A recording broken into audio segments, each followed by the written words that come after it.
We humans talk so much about what we know without any practice. Think about the practice being important. So let's go back to just one rudimentary, fundamental practice. Do unto others as you would have them do unto you. Now, everybody espouses it, everybody speaks it to be a truth. But how long has it been since anybody's actually practiced it to be stating it? We will throw it in somebody's face very quickly to shut down a conversation about all the things that we know about life, that what we know to be true. We take these truths to be self-evident. Well, self-evident based on what practice? Where does the rubber meet the road? All the time I hear things, especially in politics. Oh my goodness. In politics, so much is espoused about what people know. But has anything ever actually been put into practice? Even programs, evaluated without any practice. I was in a field for a long time that people were like, affirmative action doesn't work. Well, what is affirmative action? It is a corrective measure. So really, we should have named it what the practice should have been in the first place, which is affirmative corrections. Correcting for things that have been inequitable for many, many years. So how do you put in practice something that functions to undo those pieces? How do you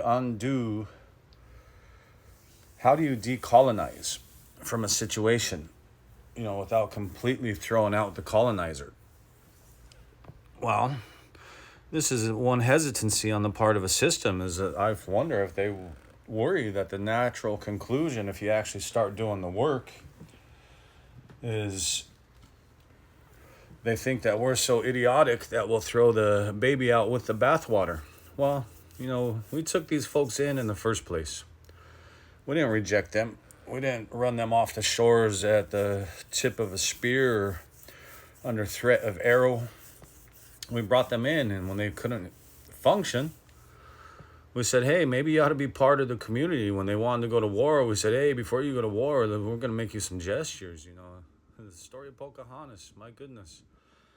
We hope that you can choose to marry into the culture and become part of the family and see the ways of being a community, even if it is at your own personal benefit to have gained a wife and a community member.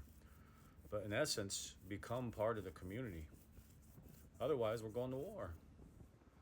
Well, these are practices. Those are those are things that actually occur, right? Most of what we speak about, people don't even practice.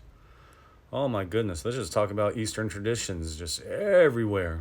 All these meditative practices, contemplative thinking, being present in the moments. Who's actually doing it? They spend more time talking about it, more time telling people about it. They can't wait to tell people about it. How much in the moments I can't even talk. How much in the moment is it really to be in your mind enough to try to explain to somebody what they ought to be doing? Because then at that point, you're running it just like a religion. It falls back to what was the function of religion. I could name all religions. What I believe is true. What you believe is wrong.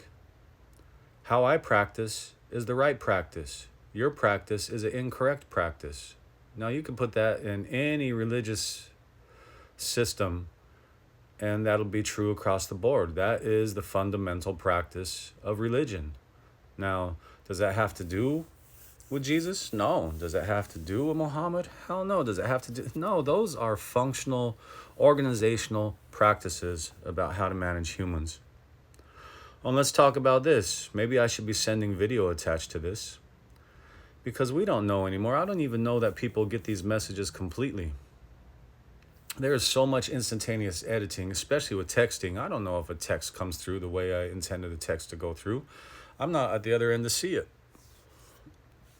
Well, if you think about how systems need people to think each other are wrong and to stir up the drama and keep everybody just, it's in the depths of their depravities in order to control them. This promotion of Donald Trump, of, Donald Trump versus Joe Biden versus this, that, just verse, all this kind of stuff, right? All this drama just keeps people from actually being able to practice any kind of real liberation, right? I mean, can we agree on that? The more that you flounder and spend your time in the nonsensical nature of the he said, she said, I prove my points, I have something to prove, and I'm spending my time making sure that, what you have to prove can't be proved. And it's a waste of time and energy. But think about it. So if I send something and is communicative in a way that helps clarify people's situations, now, is it functional for a dominant culture to have those communications be successful? So when you have a dominant culture that is in complete control of communications, and we don't even give it a second thought, we're asking for trouble. Now, add to that somebody like myself who comes from a legacy of activists, from my grandfather, and his activism after World War II for Latinos, starting LULAC and getting the GI Forum going.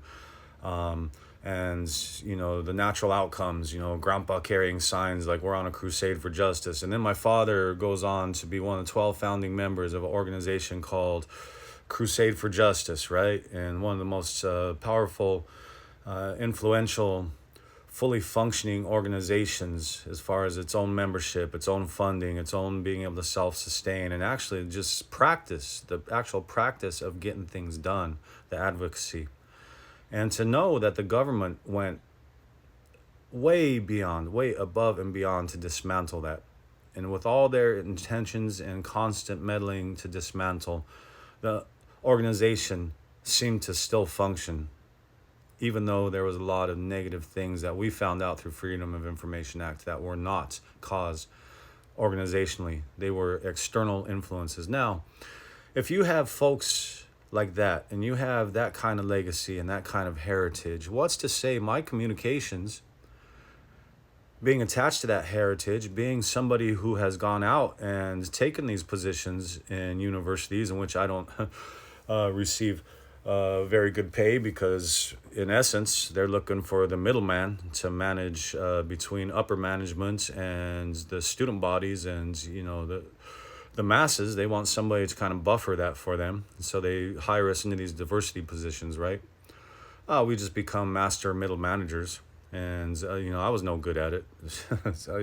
Oh man, I was awful at it. I couldn't keep the higher ups happy for for my life. So when somebody in those positions starts to speak and starts to speak of a truth, do you think for a moment it goes unnoticed, unregistered, and that it manages not to be intercepted and interfered with? Please, folks, let's get off these devices and let's start using our words with each other. Oh my goodness, everything we ever needed to know, we learned in kindergarten. Use your words, folks. Use your words. There is no ability for somebody to hack what I tell you that comes out of my mouth. Now, even that, we better work on that, folks, because we're talking sender, receiver, communication language. Oh, I got a whole nother thought process that goes on that. But hey, I don't want to make this thoughts anymore. I want to make this practice. I got to get out in this world and go do something besides talk to this recording device.